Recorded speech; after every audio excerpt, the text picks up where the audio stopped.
அதுவும் பிரபல நடிகை அப்படின்னு சொல்றாங்க. என்ன சொல்லியிருக்காங்க? 1000 ரூபாய் அப்படிங்கிறது பிச்சை காசாக்கா. உங்களுக்கு அது பிச்சை காசா இருக்கலாம், ஆனா எங்களுக்கு அது மதிப்பு ஊதியம், உரிமையாக நாங்க பெற்றுக்கொள்ளக்கூடிய ஒரு ஊதியம். சரிங்களா?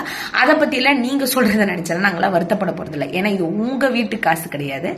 எங்களுடைய வரி பணத்தை எடுத்து எங்களுடைய முதல்வர் திரு முத்துவேல் கருணாநிதி ஸ்டாலின் அவர்கள் ஒரு அண்ணனாக இருந்து, ஒரு தகப்பன் ஸ்தானத்திலிருந்து உங்களுக்காக நான் தரமான்னு சொல்லி எங்களுக்காக அள்ளி கொடுத்திருக்காரு. அவரு இன்னும் ரொம்ப காலம் வாழணும். இதை நீங்க கொச்சியான ஒரு வார்த்தை சொல்றீங்களா? நான் உங்களை பார்த்து ஒரு கேள்வி கேட்கிறேன். உங்களை பத்தி யாராச்சும் அவதூறு பேசினா, ஏதாச்சும் ஒரு வார்த்தை சொல்லிட்டாங்கன்னா, ஐயோ பெண்களை இழிவுபடுத்துறாங்க, பெண்களை கேவலப்படுத்துறாங்கன்னு நீங்க எல்லாம் சொல்றீங்களே, அப்ப இன்னைக்கு தமிழகத்தில் இருக்கக்கூடிய கிட்டத்தட்ட 1,17,00,000 பெண்கள் இதனால பயன்பட்டு இருக்காங்க. அவங்க எல்லாத்தையும் பிச்சை எடுத்துறேன் அப்படின்னு நீங்க சொல்றீங்களே, இது இழிவுபடுத்துற மாதிரி இல்லையா? அப்போ உங்களுக்கு அது ரத்தம், எங்களுக்கு அது தக்காளி சட்னியா? இல்ல நான் தெரியாம கேட்கிறேன். எங்கிறது இதெல்லாம் நீங்க பழகிட்டு வரீங்கன்னே புரியலையே.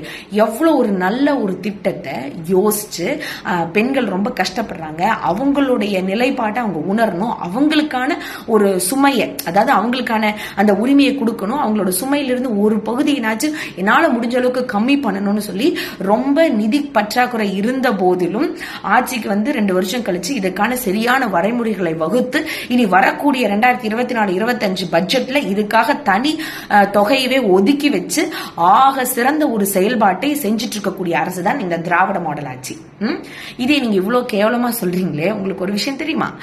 இது எவ்வளவு உயர்வான ஒரு விஷயம்னு தமிழ்நாட்டில் இருக்க எல்லா பெண்களுக்கும் தெரியும். எது தெரியுங்களா? பிச்சை.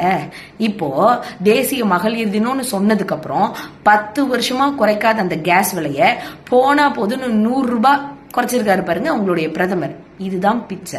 இந்த பிச்சைக்கு என்ன பதில் அடிங்கிறது 2024 தேர்தல்ல தமிழ்நாட்டில் இருக்க மக்கள் மட்டும் இல்ல, ஒட்டுமொத்த இந்திய மக்களே உங்களுக்கு திருப்பி கொடுக்கத்தான் போறாங்க. அப்ப தெரியுங்க யாரோட ஆட்சி சிறந்த ஆட்சின்னு சொல்லி. பார்க்கலாம். சரிங்களா?